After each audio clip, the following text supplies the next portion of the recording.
स्वागत है आप सभी का मेरे YouTube channel chemistry with Dinesh sir में। आज हम सॉल्यूशंस के न्यूमेरिकल्स का पार्ट 3 लेकर के यहाँ आए हैं। ये मेरा टेलीग्राम चैनल है केमिस्ट्री विद दिनेश सर। तो शुरू करते हैं क्वेश्चन नंबर 11 से। ए solution containing 15 gram of urea, एक सॉल्यूशन है उसमें 15 ग्राम यूरिया है जिसका मोलर मास है 60 gram per mole per litre of solution in water has the same osmotic pressure. और ये कैसा है? आइसोटोनिक सॉल्यूशन है। As a solution of glucose, molar mass है 180 gram per mole in water. Calculate the mass of glucose, glucose का mass हमको calculate करना है।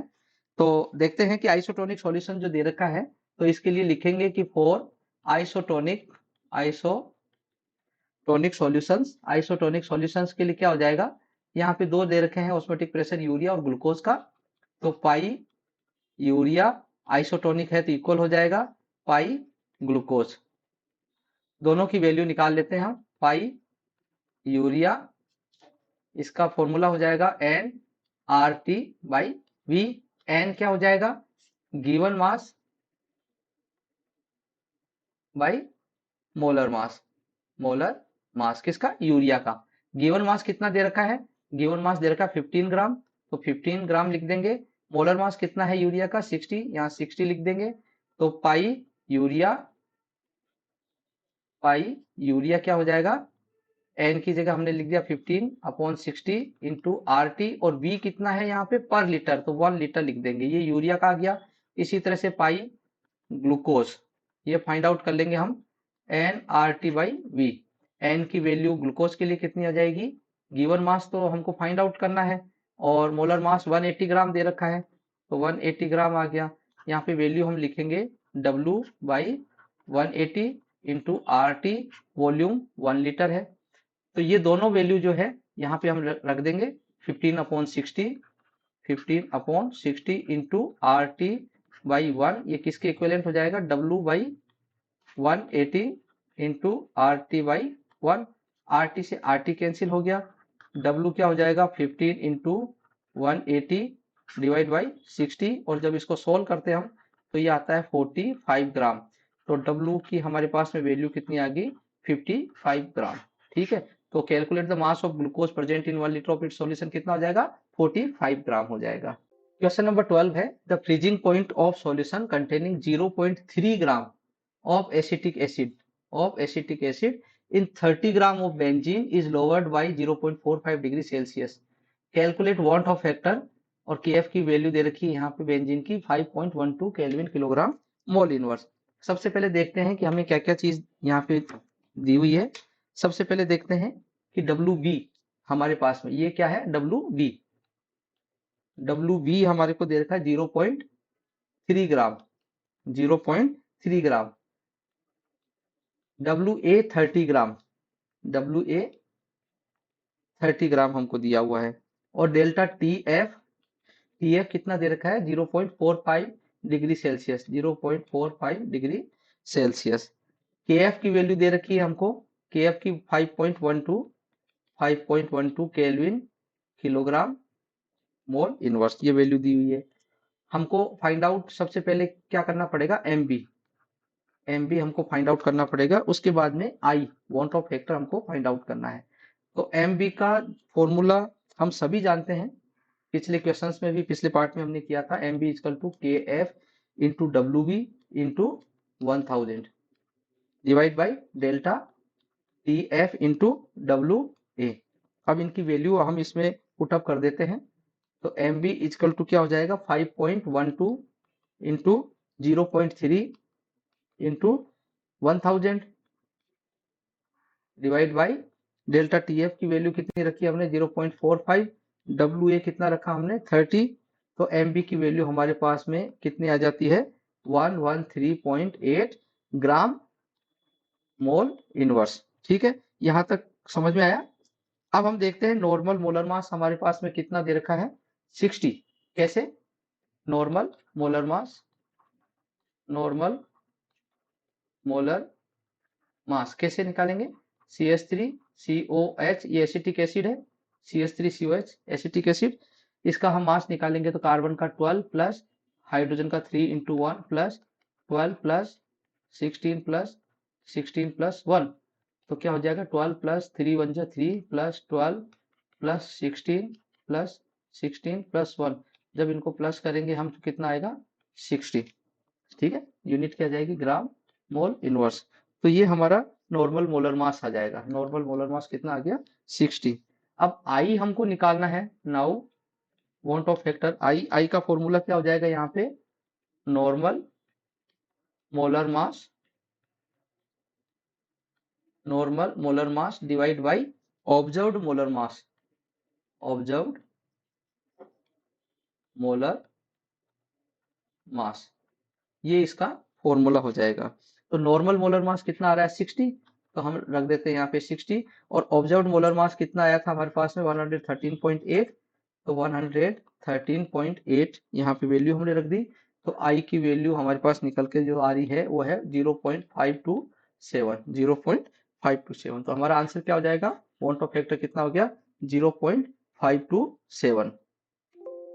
क्वेश्चन नंबर 13 है, a solution contains 0.8960 gram of K2SO4 in 500 ml solution, its osmotic pressure is found to be 0.690 atmospheric at 27 degree Celsius, calculate the value of van't Hoff factor. फिर से van't Hoff factor का question है ये। Atomic mass यहाँ पे दिए हुए हैं, पोटेशियम का, सल्फर का, ऑक्सीजन का, और आर की वैल्यू भी यहाँ दी हुई है 0.082 atmospheric mole inverse kelvin inverse. तो सबसे पहले हम क्या करेंगे कि जो वैल्यूज दी हुई है वो लिख लेते हैं। डब्ल्यू बी हमारे को दे रखा है यहाँ पे 0.8960 ग्राम, 60 ग्राम, ये यहाँ पे दे रखा है। ठीक है, K2SO4 का। बी कितना दे रखा है यहाँ पे, बी देखो तो यहाँ पे 500 ml सॉल्यूशन दे रखा है, तो लिखेंगे यहाँ पे 500 ml सॉल्यूशन। ठीक है, अब इसको लीटर में कन्वर्ट करेंगे तो हाफ लीटर हो जाएगा, उसको हम 0.5 लीटर भी लिख सकते हैं। आर की वैल्यू दी हुई है यहाँ पे 0.082 atmospheric mole inverse kelvin inverse, तो वो लिख देंगे हम 0.082 एटमॉस्फेरिक मोल इनवर्स और केल्विन इनवर्स, ये दे रखी है। पाई की वैल्यू, पाई की वैल्यू कितनी दे रखी है 0.690 एटमॉस्फेरिक, 0.690 0.690 एटमॉस्फेरिक। और टी दे रखा है हमको, टी 300 डिग्री, टी कितना दे रखा है 27 डिग्री सेल्सियस दे रखा है, तो 300 हो जाएगा 273 kelvin, 273 plus 273 plus 27, 273 plus 27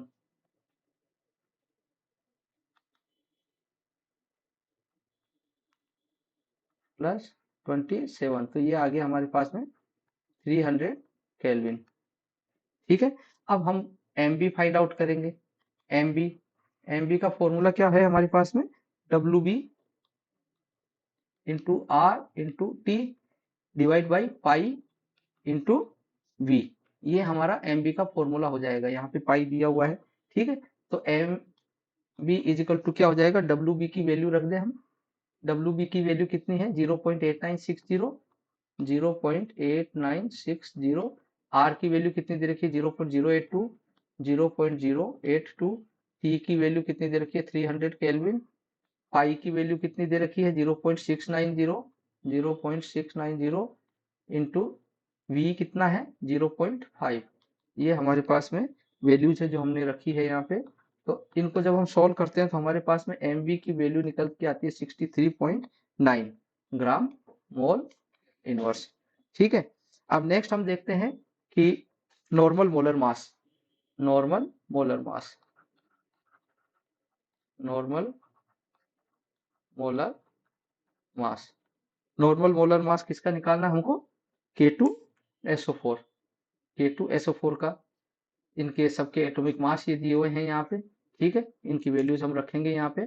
normal मास K2SO4 का, तो पोटेशियम का कितना दे रखा है 39, तो 2 इंटू 39 प्लस सल्फर का होता है 32 प्लस ऑक्सीजन का होता है 16, तो 4 से मल्टीप्लाई किया।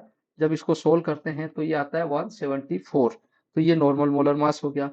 अब फाइंड आउट करेंगे want Hoff factor, want Hoff factor, want Hoff factor आई कैसे फाइंड आउट करेंगे कि नॉर्मल मोलर मास,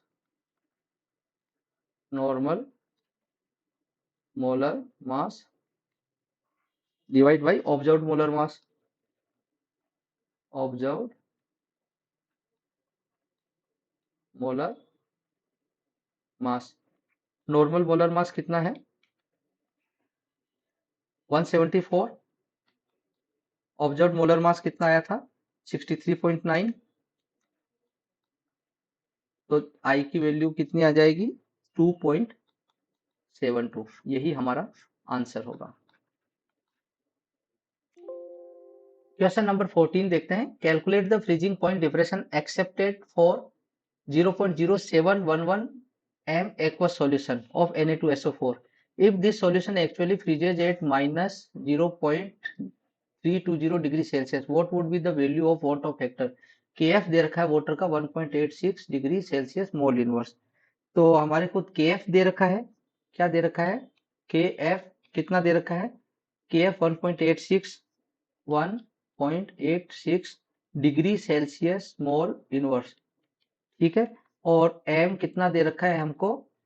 0.0711 m, 0.0711 m, ये m दे रखा है। तो फ्रीजिंग पॉइंट डिप्रेशन पहले फाइंड आउट करते हैं। Freezing point depression, freezing point depression, delta TF equal to KF into m। तो KF की वैल्यू है 1.86 और m की वैल्यू 0.0711, ठीक है। तो कितना आ गया डेल्टा TF? डेल्टा TF की वैल्यू जो आ रही है 0.132 डिग्री सेल्सियस, ठीक है। ये डेल्टा TF आ गया। तो ऑब्जर्व्ड फ्रीजिंग पॉइंट अगर हम निकालना चाहें तो कैसे निकालेंगे? Observed freezing point, observed freezing point कितना आ जाएगा हमारे पास में? यहाँ पे देखो -0.320 डिग्री सेल्सियस, तो 0 माइनस 0.320 डिग्री सेल्सियस है। तो ये क्या हो जाएगा? 0.320 डिग्री सेल्सियस। ये हमारे पास में ऑब्जर्व फ्रीजिंग पॉइंट आ गया। फाइंड आउट करना है हमको वाट ऑफ फैक्टर। तो वाट ऑफ फैक्टर क्या हो जाएगा? वाट ऑफ फैक्टर आई, ये क्या हो जाएगा हमारे पास में? इसका फॉर्मूला हो जाएगा observe freezing point, observe freezing point divide by calculated, calculated calculate लिख दीजिए, कैलकुलेटेड फ्रीजिंग पॉइंट।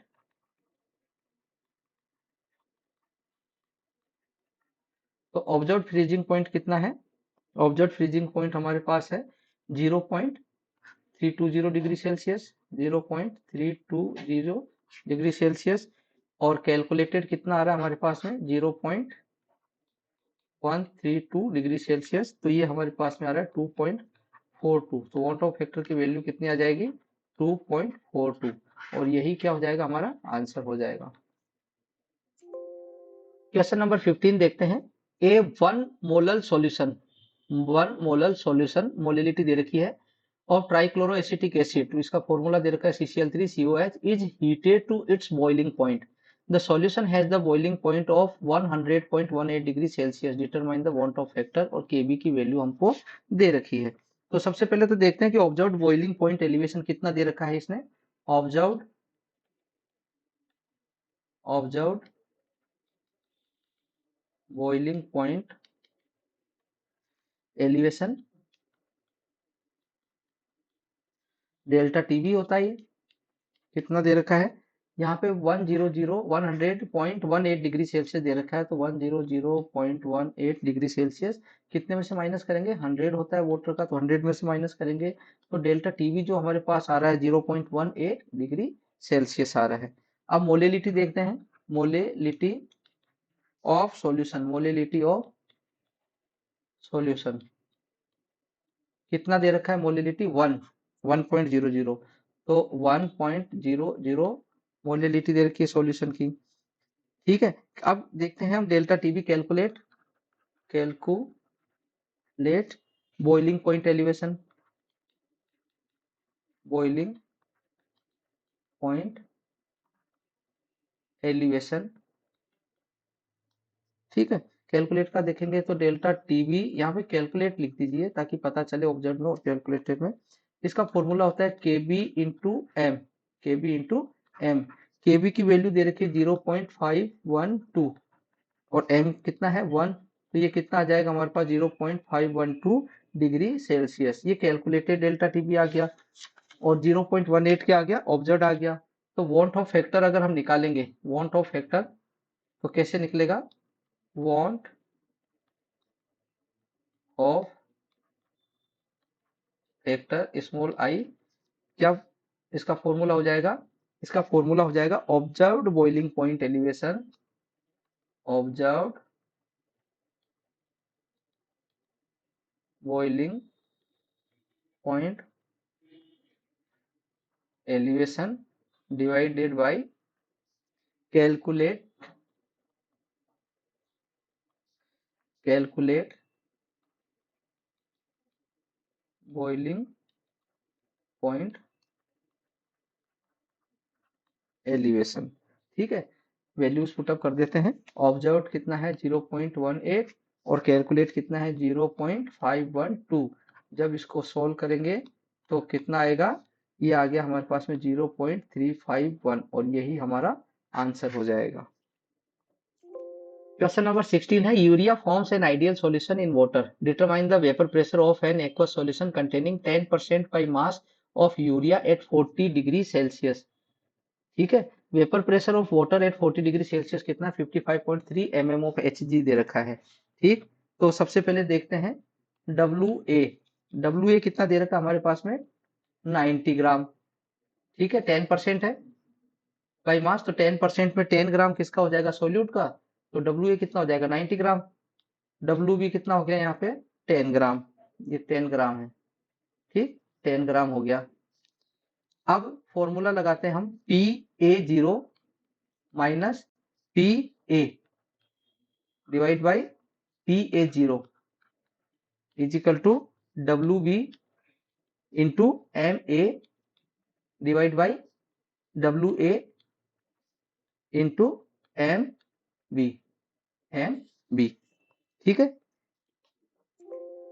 यहाँ पे हमने WA और WB की वैल्यू रखी है, यहाँ PA0, PA0 प्योर जो दे रखा है वाटर, इसकी 55.3, ये भी लिख देते हैं 55.3 mm ऑफ Hg, ठीक है। तो वैल्यूज पुटअप करते हैं इसमें। PA0 की वैल्यू कितनी आ जाएगी, PA0 55.3 माइनस PA हमको फाइंड आउट करना है डिवाइड बाई PA0, इसकी भी हम 55.3 लिख देते हैं इज इक्वल टू WB कितना दे रखा है 10 इंटू MA, MA की वैल्यू कितनी हो जाएगी हमारे पास में, वाटर है, वाटर 18, इसकी MA की वैल्यू हो जाएगी ग्राम मोल इनवर्स, ग्राम मोल इनवर्स, ठीक है। 18 रख दिया हमने। अब WA कितना है 90 ग्राम और WB क्या है यहाँ पर MB क्या है हमारे यहाँ पे, MB है यूरिया, और यूरिया का कितना होता है 60 ग्राम मोल इनवर्स, ये निकाल के भी देख सकते हैं। तो यहाँ पे 60 लिख देंगे हम। जब इसको सॉल्व करते हैं तो इसको सॉल्व करने से जो हमारे पास में PA की वैल्यू जो आएगी वो देखते हैं। उससे पहले देखेंगे कि ये कितना दे रखा है, तो देखते हैं ये क्या आएगा 55.3 minus PA divide by 55.3 is equal to, जब इसको पूरे को हम सॉल्व करेंगे 180 बाई डिवाइड बाई 9 6 जा 54 5400, तो ये आएगा हमारे पास में 0.0123, ये सॉल्व करेंगे तो इन दोनों को जब मल्टीप्लाई करेंगे 55.3 माइनस PA, इन दोनों को जब मल्टीप्लाई करेंगे 55.3 इंटू 0.033, यहाँ पे सही कर देते हैं 0.0333, 55.3 माइनस PA इजकल टू, ये हमारे पास में जब इसको मल्टीप्लाई करते हैं तो आता है 184, ठीक है। तो हम PA की वैल्यू फाइंड आउट कर लेंगे। यहाँ पे PA इजकल टू क्या हो जाएगा 53.46, ये जब कैलकुलेट करेंगे तो ये हमारे mm of Hg, mm of Hg, ये हमारे वैल्यू पीए की आ जाती है और यही हमारा आंसर होगा।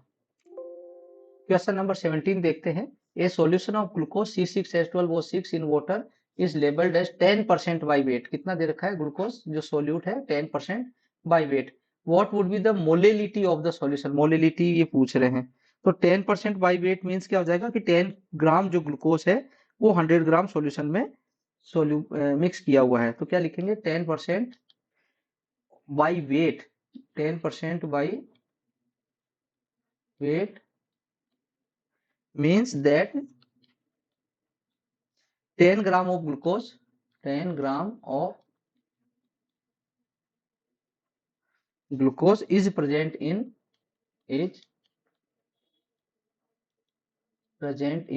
कितना? 100 gram of solution, 100 gram of solution. ठीक है, तो मास ऑफ सॉल्वेंट कितना हो जाएगा? मास ऑफ सॉल्वेंट कितना हो गया? 100 में से 10 को माइनस कर देंगे तो कितना आ जाएगा? 90 ग्राम। और मास ऑफ सॉल्यूट 10 ग्राम हो ही जाएगा। तो मोल्स निकालें ग्लूकोज का। Moles of glucose, moles of glucose क्या हो जाएगा? Given mass by molar mass. Given mass कितना है सॉल्यूट का? 10, और मोलर मास ग्लूकोज का कितना होता है? 180। तो ये कितना आ गया? 0.05, 0.0556, 0.556 आ जाएगा। और मोलेलिटी का फॉर्मूला क्या होता है? मोलेलिटी का फॉर्मूला हो जाएगा moles of solute, moles of solute divide by mass of solvent, mass of solvent. और यहाँ ग्राम में दिया हुआ है तो इसको, ये किलोग्राम में होता है तो जब ग्राम में लिखेंगे 1000 से इसको मल्टीप्लाई कर देंगे। ठीक है, तो मोल्स ऑफ सोल्यूट कितना आ रहा है हमारे पास में? मोल्स ऑफ सोल्यूट आया 0.0566। तो इसकी वैल्यू लिख देंगे हम 0 पॉइंट कितना है? 0.0556, 0.0556। और मास ऑफ सॉल्वेंट कितना है? 90 इंटू 1000। ठीक है, तो एम की वैल्यू कितनी आ जाएगी? 0.618 एम, 0.618 एम, और यही हमारा आंसर हो जाएगा। क्वेश्चन नंबर 18 देखते हैं। For a 5% solution of urea, urea का मोलर मास दे रखा है 60 gram per mole. Calculate the osmotic pressure at 300 kelvin, और आर की वैल्यू दे रखी है हमारे को। तो सबसे पहले लिखेंगे mass of urea, mass of urea कितना दे रखा है? Mass of urea 5 gram. अब वॉल्यूम ऑफ सॉल्यूशन कितना है? Volume of solution, volume of solution या परसेंट में दिया हुआ है तो 5 ग्राम तो यूरिया का वेट हो गया। और सॉल्यूशन का कितना हो जाएगा भाई? Volume of solution 100 ml, 100 ml ये हो गया। ठीक है, तो 100 ml को लीटर में बदलेंगे तो कितना हो जाएगा? 0.1 लीटर। ठीक, अब देखते हैं पाई की वैल्यू क्या होती है। पाई इजकल टू CRT। ठीक है, तो C की जगह हम लिख देते हैं N/V और RT। ठीक है, N/V/RT। तो क्या हो जाएगा? N क्या है? Given mass by N equal to क्या होता है? Given mass by molar mass. Given mass कितना है? 5 ग्राम। और मोलर मास यूरिया का कितना होता है? 60। तो क्या लिख देंगे यहाँ पे? 5 डिवाइड बाई 60। आर की वैल्यू कितनी दे रखी है? 0.0821। और टी कितना दे रखा है? 300 केल्विन। तो जब इसको सोल्व करते हैं तो पाई की वैल्यू हमारे पास आएगी 20.5 एटमॉस्फेरिक प्रेशर। ठीक है, यहाँ पे हमने वॉल्यूम, यहाँ पर हमने वॉल्यूम नहीं लिखा, यहाँ पे वॉल्यूम आप लिख दीजिएगा 0.1, 0.1। ये जो वॉल्यूम दे रखा है ये वाला, ये। क्वेश्चन नंबर 19 देखते हैं। A solution 0.1 m of Na2SO4 is dissolved to the extent of 95%, what would B it's osmotic pressure है 27 डिग्री सेल्सियस और आर की वैल्यू हमको दी हुई है। Na2SO4 को डिजोल्व किया है, तो Na2SO4 जब डिजोल्व होगा तो क्या होगा, ये अपने आयंस में डिसोसिएट हो जाएगा, तो क्या बनाएगा ये 2Na प्लस SO4 2 माइनस, ये बनाएगा।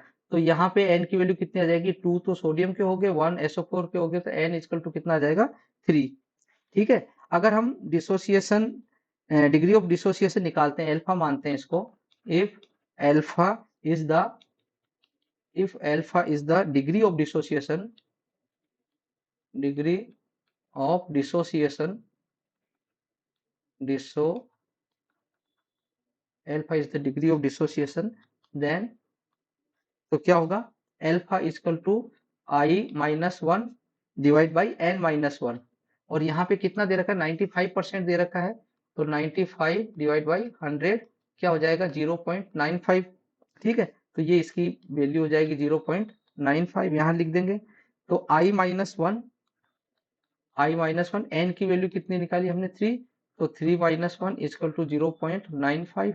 ठीक है, 0.95, I-1 divide by 3-1 equal to 0.95। आगे इसको सॉल्व करेंगे तो I-1 इक्वल टू क्या हो जाएगा 0.95 इंटू 2 उधर चला जाएगा, तो जब इसको 2 से मल्टीप्लाई करेंगे तो 1.9 आ जाएगा, और 1 को इधर लेके जाएंगे तो क्या हो जाएगा 1.90 प्लस 1, तो I की वैल्यू कितनी आ जाएगी हमारे पास में 2.90। ठीक है, अब पाई क्या होता है, पाई वांट ऑफ फैक्टर अगर ऐड करते हैं तो ICRT। ठीक है, तो क्या हो जाएगा, I की वैल्यू कितनी आई है 2.90, C की वैल्यू कितनी है 0.1, R की वैल्यू कितनी दे रखी है, R की वैल्यू 0.0821, तो 0.0821, और T कितना दे रखा है, T दे रखा है हमारे को, T कहाँ गया,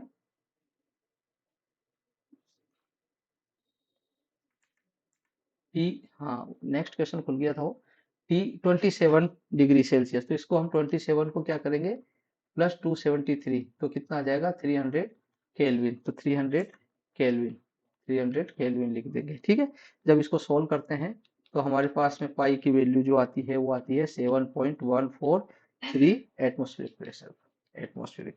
ठीक है, नेक्स्ट क्वेश्चन देखते हैं, क्वेश्चन नंबर 20, ए 4% सॉल्यूशन, 4% सॉल्यूशन है W/W weight by wait sucrose का, और इसका m दे रखा है 342 ग्राम, मोलर मास जो है 342 gram mole inverse in water, has a freezing point of 271.15 kelvin, calculate the freezing point of 5% glucose. यहाँ पे सुक्रोज के बारे में दे रखा है, यहाँ ग्लूकोज के बारे में दे रखा है, तो ग्लूकोज का हमको कैलकुलेट करना है फ्रीजिंग पॉइंट, लेकिन हमको KF ग्लूकोज का नहीं दिया हुआ है, तो KF हमको फाइंड आउट करना पड़ेगा, तो लिखेंगे फॉर सुक्रोज सॉल्यूशन, क्या लिखेंगे फॉर सुक्रोज सॉल्यूशन,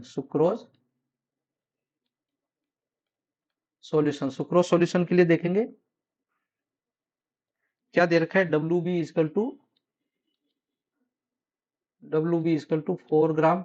ठीक है, WB कितना दे रखा है 4 ग्राम ले लेंगे, 4% है तो 4 ग्राम ले लिया, तो WA कितना हो जाएगा 100 माइनस 4, तो कितना हो जाएगा 96 ग्राम हो गया। और डेल्टा TF कैसे निकालेंगे, वाटर प्योर वाटर का 273.15 होता है, तो 273.15 केल्विन माइनस कितना माइनस कर देंगे 271.15, 271.15 केल्विन, तो डेल्टा TF की वैल्यू आती है 2 डिग्री सेल्सियस। ठीक है, तो KF का फॉर्मूला क्या होगा, KF का फॉर्मूला है delta TF into WA into MB divide by कितना हो जाएगा WB इंटू 1000। ठीक है, अब इनकी वैल्यू हम इसमें रख देते हैं, तो कितना हो जाएगा 2 इंटू डेल्टा TF की 2 थी, WA 96, MB कितना है, MB है 342, 342 ये दे रखा है यहाँ पे 342। ठीक है, और WB की कितनी हो जाएगी 4 इंटू ये कितना है 1000, तो KF की वैल्यू हमारे पास में जो आ रही है वो आ रही है 16.416 केल्विन मोल इनवर्स। यहाँ पर हम केल्विन, किलोग्राम, मोल इनवर्स भी लिख सकते हैं। ठीक है, तो ये हमारा आ गया सुक्रोज तक का। अब हम देखते हैं ग्लूकोज सॉल्यूशन के लिए। For glucose solution, glucose solution के लिए देखते हैं हम WB कितना हो जाएगा 5 ग्राम। WB ग्लूकोज के लिए, ये देखिए ग्लूकोज जो है 5% ग्लूकोज है, तो कितना हो जाएगा WB 5 ग्राम हो गया। WA कितना हो जाएगा, 100 में से 5 को माइनस करेंगे तो कितना हो जाएगा 95 ग्राम, 95 ग्राम हो गया। ठीक है, MB जो है ग्लूकोज का मोलर मास हमको पता है 180 ग्राम मोल इनवर्स होता है। ठीक है, और यहाँ पे दिया हुआ भी है। ठीक है, वैसे भी याद रखने वाली चीज है ये। तो डेल्टा TF जो हम फाइंड आउट करेंगे इसके लिए, तो क्या हो जाएगा delta TF equal to KF into WB into 1000 divide by WA into MB। इनकी वैल्यूज अगर हम रखेंगे कितनी हो जाएगी, KF की वैल्यू हमने कितनी निकाली यहाँ पे 16.416, तो ये हो जाएगा 16.416 इंटू WB की वैल्यू कितनी हो जाएगी 5, WB 5 है, इंटू 1000 डिवाइड बाई WA कितना हो गया 95 ग्राम, और MB कितना है 180। जब इसको सॉल्व करेंगे तो ये आता है 4.8 केल्विन। कितना आता है 4.8 केल्विन। तो फ्रीजिंग पॉइंट अगर हम निकालें,